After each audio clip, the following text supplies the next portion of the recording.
found this scrub oak that we're gonna sit by. It's perfect distance. The furthest shot will be 60. We got the cattle right on the other side of the fence, which is perfect, so the deer aren't gonna bed, hopefully right there. They're gonna be coming this way this afternoon like they have been the last couple nights. Hopefully they do that, they're gonna be in trouble. So we're gonna get this makeshift blind in place, get set up and wait.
Should be about a straight line with them right now.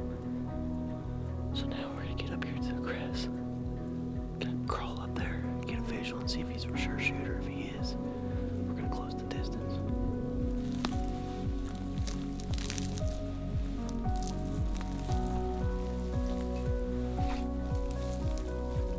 We're about 80 yards right now.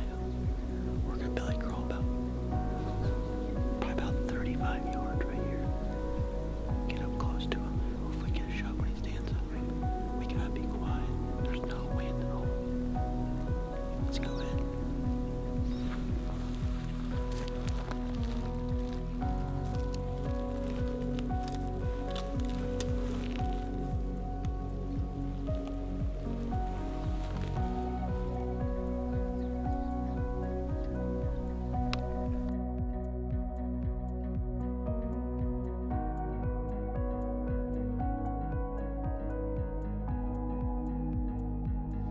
Well, after a 10-minute stare down, me and Jake had to stretch our legs.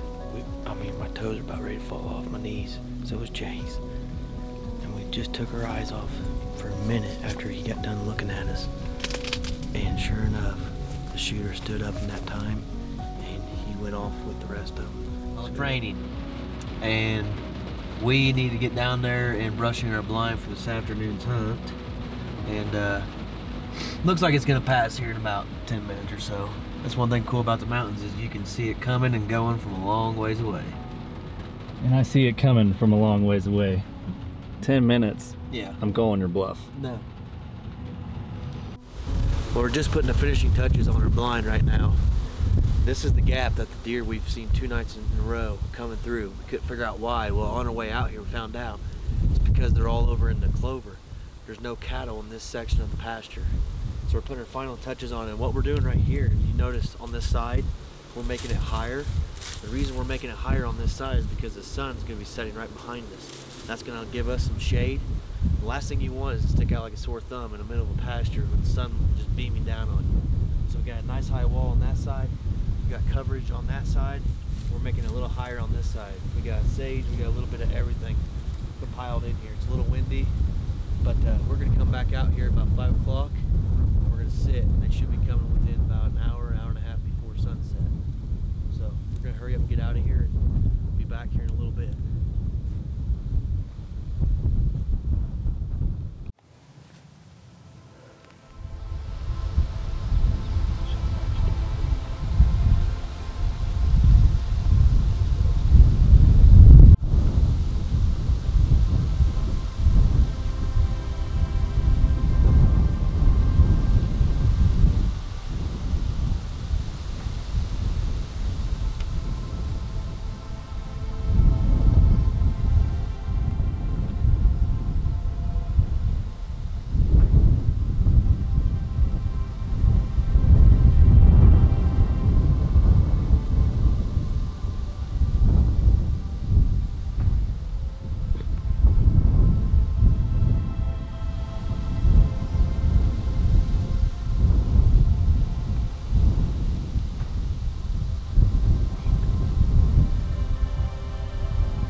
Meh.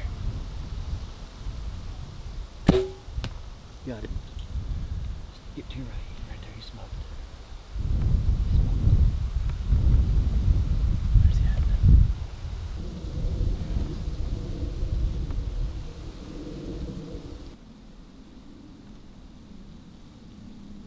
You better down.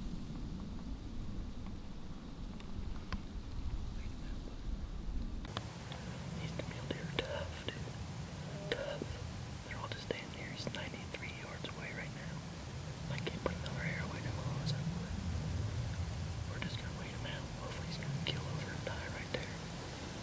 All those bucks are all right here. I mean, they're even back to feet right now. Oh, that buck. Well, apparently the exit hole in that buck was way further back than we thought. The entrance hole looks good. I don't know what's going on. They happen quick, obviously, but anyways, long story short, the buck bedded down for about 30 minutes. The other bucks bumped him up. He took off. He looked hurt bad, hunched up, going across the field, and he just bedded down again. I think now we gotta back out. I don't want to. This makes me sick and brings back awful memories. But I think that's the right thing to do. I know right where he's at, and I think that is gonna be the best idea, is just to back out, come back in the morning, first light. It's gonna get plenty cool, so he's not gonna spoil just as long as the coyotes don't get to him. It's getting down, it's about 50 degrees right now, so it's gonna get cooler yet tonight. Fingers crossed, please, Lord. Here's a quick tip for you guys that are going out west or going on a hunt anywhere and you only have a limited amount of time. Take that first day, don't go out and hunt and not know what you're doing, where you're going. Here, scouting day one was instrumental in killing one of our bucks, because here there's no acorns this year.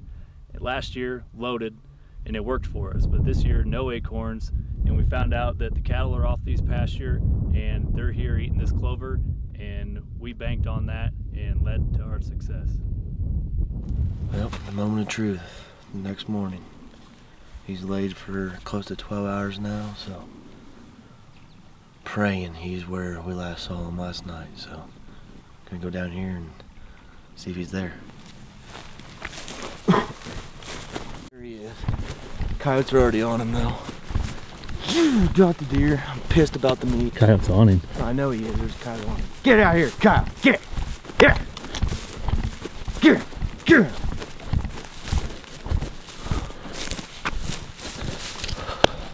I thought my nightmares were a relive from last year.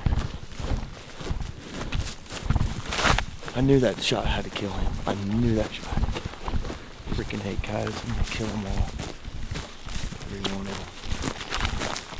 Wow, what a stud buck. Just demolished him.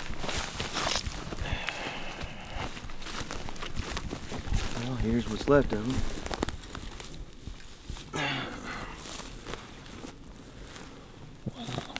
What a buck. Wow, that is a stud of a buck.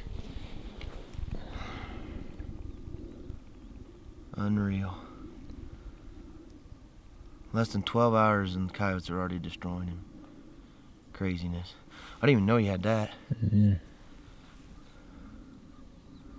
Well, I know most people be jumping up and down in joy and excited, but I really am pissed off. The coyotes got to him. Got this meat. I don't know. The entry hole on the shot looked perfect. I felt like we obviously saw when he went away, it came out by his guts.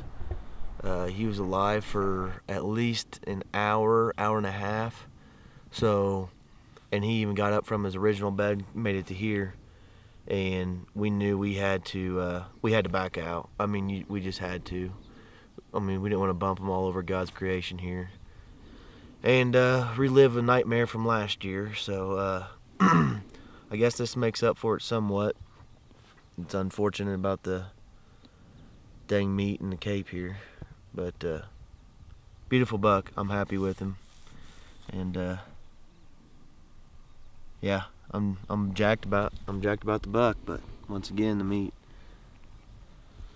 Well, tonight we are celebrating. We're having steaks and some fresh Bud Light and some sweet corn. We're going to be eating good tonight. Me and Jake both tagged out on great muley bucks. We're going to try again tomorrow for an elk maybe. And then Friday morning we'll be heading out. But 3 days is what it took us to get the job done. So we're going to eat right. Serious land managers do everything they can to grow and harvest the biggest bucks possible. Maximizing herd health is part of any good management plan. Real World's exclusive Expect Healthy Deer technology is a true game changer. Developed by professional animal nutritionists working with captive deer breeders, Expect Healthy Deer technology can help your herd by enhancing the immune system, repelling insects, improving survival from disease outbreaks. This is going to lead to increased fawn production and antler growth on your property. To learn more, you can visit realworldwildlifeproducts.com.